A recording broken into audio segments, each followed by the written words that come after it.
Miarabantsika rehetra indray tonga soa tanatin'ny Orange Sport volana vaovao, fandarana vaovao koa no omenanareo amin'izao fotoan'izao. Ny vaovao avy eto toerana misy foana toy ny hoe tamin'ny fahatelon'ny volana septambra teo zao dia azo ihany medaly volamena ny Madagasikara izay efa niandrasana 30 taona mahery teo izay nahazoana an'izay farany dia azo ihany ilay izy rehefa nanao lalao famaranana tamin'ny la réunion ntsika tao anatin'ny lalao nosy 13 teto toerana. Taorian'izay dia nanainga avy hatrany ny délégation malagasy hiazo an'i Angola hiatrika ny lalao fahenina sady andro farany fifantsana ny CAN 2023 dia nisy ihany koa ny mpilalao vaovao voantson'ny coach Roa tsy izany fa isafidy sy Gianni moa efa tao amin'ny Barea U23 fa safidy no anisan'ny mpilalao izay nitenen'ny coach tamin'ny fotoan'andro hoe isy ny mpilalao vaovao entina hanatevenana ny ekipa malagasy. Ny fahaefatra ny volana septambra moa zany nanainga ny délégation malagasy ny fahaenina ny volana septambra kosa dia nisy ny vaovao avy any ivelany avany vaovaon'ny mpilalaon'ny ekipan'ny Madagasikara mazava ho azy tsy izany fa ireo Metanira izay miverina indray amin'ny lalao Europe zany izy amin'izao fotoana izao ao amin'ny RFC Serenga rehefa elaela lalao tany amin'ny fifaninanana MLS tany États-Unis tany dia zao izy miverina indray ao Europa dia miezaka moa izy zany miverina amin'ny herintsikelikely na dia efa nahazo taona ihany ary fa dia irariana soa hatrany ireo mpilalao an'ny ekipa nasionaly malagasy. Ny 7 septambra indray kosa dia nisy ny fampiantsoana zany hoe efa herinandro mialohan'io moa zany zareo tonga tao Afrika Atsimo tao i Rosalia sy Erlalaina mpitsara vehivavy malagasy izy ireo hiatrika ny Kozafa Women's Cup Champions League ary mandray anjara malagasy mazava ho azy efa nanomboka tamin'ny 15 volana septambra teo ihany koa ny fampifondronana eny Karion eny. Tao anatin'izay lalao roa farany nataon'ny Madagasikara izay ihany koa dia tapitra tamin'iny zany ny fifanarana teo amin'ny fédération sy ny mpanazatra roro mbola ho hita moa zany nitoyan'izy io mino izay efa ao aorian'ny fifidianan'ny filohan'ny fédération vaovao indray ny baolina kitra mazava ho azy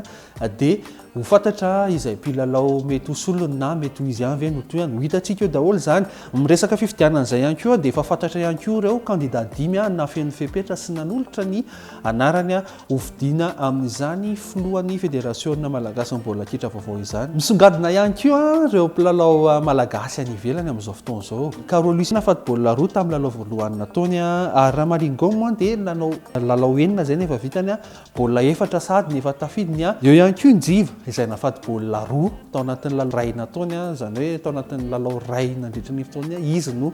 nahitana ny fahombiazana ho an'ny ekipany any Thaïlande any. Dia akoatran'ny Njiva nisy ihany koa ny mpilalao vehivavy anankiray izay ataoko hoe fatapatatry ny maro teo amin'ny sehatry ny baolina kitra ihany izy ary anisan'ny mafana fo tao anatin'izany namorona ny Fomaky moa zany tsy izany fa ny anjara Rafalmanana izay rahavaviny Niando Rafalmanana raha ampatsiavinantsika dia izy no responsable ny compétition ao amin'ny Orange Pro League. Ny anjara kosa dia lasa any New York any efa elaela moa izy lasa tany fa tafiditra amin'ny D2 ao amin'ny Williamsburg International FC ao New York izany ary entina maranana ny vaovao avy eto toerana i Dimitri Kaloin ilay mpilalao amin'ny Madagasikara ihany koa izay rehefa avy nilalao tao Fossa Juniors FC izy tamin'ny herintaona dia nilaza hoe tsy hanao baolina kitra intsony namoaka ity farany fa amoaka ny brevet d'entraîneur de football na ny BEF any ivelany any. Tamin'ity volana ity zao nisy ihany koa ny derby milanais izay tsy nampoizy maro satria resin'ny Inter de Milan 5-2 bezony Milan AC izay mampantany tena marany fa dia nahoana loatra re. Teo ihany koa ny fanomboan'ny Ligue des Champions 13-14 ny andro voaloha moa zany dia nisy ny grand choc niandrasa maro toy ny Paris Saint-Germain Dortmund izay nandresy rono ohatra moramora teny ny Paris Saint-Germain fa ny tena niandrasa maro dia ilay Bayern de Munich sy Manchester United izay nisaraka efatra no telo io lalao io ary raha te ianao an'izay fampitinana ny lalao izay ianao dia afaka miditra ao amin'ilay Orange Football 360 792 no tapenao amin'ny telefona mila fana 50 sy 300 250 ariary fotsiny ianao dia aron toromarika afanao amin'ny eny inona tokoa moa zavatra nitsanga tao tany amin'ny minitra fahafiry ny baolina maty sy ny rehetrarehetra izay mahatsara an'ilay football 360 io. Ankoatran'izay tao anatin'ny Ligue des Champions hatrany Ivan Provedel izay ilay ataontsika hoe kitana namiratra nandritra ny andro voalohany iny. Izy ilay mpiandry tsatobian'ny Lazio izay nahavita nasahala nisa ray noho ray nandritra ny lalao tamin'ny Atletico Madrid. Ny vaovao ankoatran'izay ihany koa dia lasa mpanazatra ny Mannschaft Julian Nagelsmann ilay nitondra ny Bayern de Munich teo aloha mametra-panontaniana mariny mety hety ve iranamana mety tsy hety hito ihany.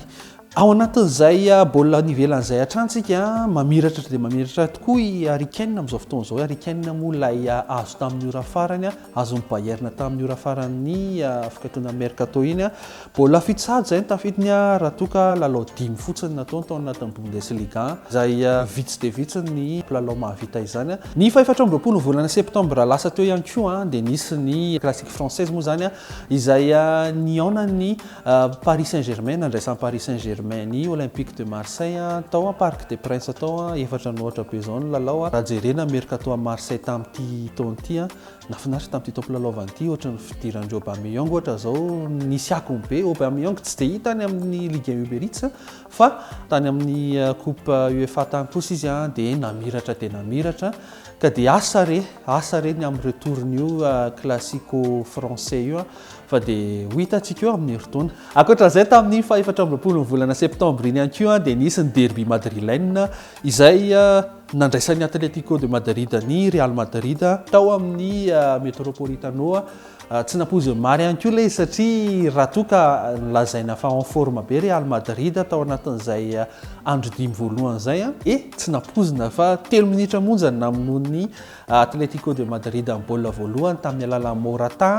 ary teo amin'ny 14 minitra dia nafaty baolina indray ny Atletico de Madrid. Teo dia vantarika roa moa izy tratra roa no ray ihany koa. Tsy ho lava resaka be any amin'izay fa manasanao hiditra amin'ny Orange Football 360 na ny foot 360 ao amin'ny 792 mampidira fahana kely 500 ariary monja dia ao aroany toromarika fa misy ny famitianana izay lalao izay ihany koa ao anatin'izay tolotra izay nentina maranako ny fandaharana ary ho an'io dia misy ihany koa ny vaovao anankiray izay tsy totany ela ataoko hoe tsy totany ela satria raha ity mpilalao anankiray ity dia efa ela ihany koa tao arindrina kely ry Gianluigi Buffon i Salvatore Sirigu izay mpiandry aratony Squadra Azzurra mpiandry aratony Paris Saint-Germain teo aloha ihany koa tamin'ny era Qataria fa efa nialy izy dia tsy eno enteny dia za amin'izao fotoana izao izy miverina nanao sy ny fanarahana indray miaraka amin'ny OGC Nice izay ao Frantsa ao amin'ny Ligue 15 dia izy hono no anao ny doublure-ny Bulka izay efa nandalo tao amin'ny Paris Saint-Germain ihany koa dia ho hita eo zany izay ho atokony Salvatore Sirigu satria efa enina amby 30 taona zao raha namana amin'izao fotoana izao izay ihany koa no entina marana fandarana mankasitraka be da be ianao nanjoy hatrany an'ity chaîne ity azadonoina hatrany manisy clique an'ilay cloche kely ahafahanao mahazo notification dia manaraka indray amin'ny volana ahafahanao mahita an'indray mirary soatsika rehetrarehetra. Bye bye.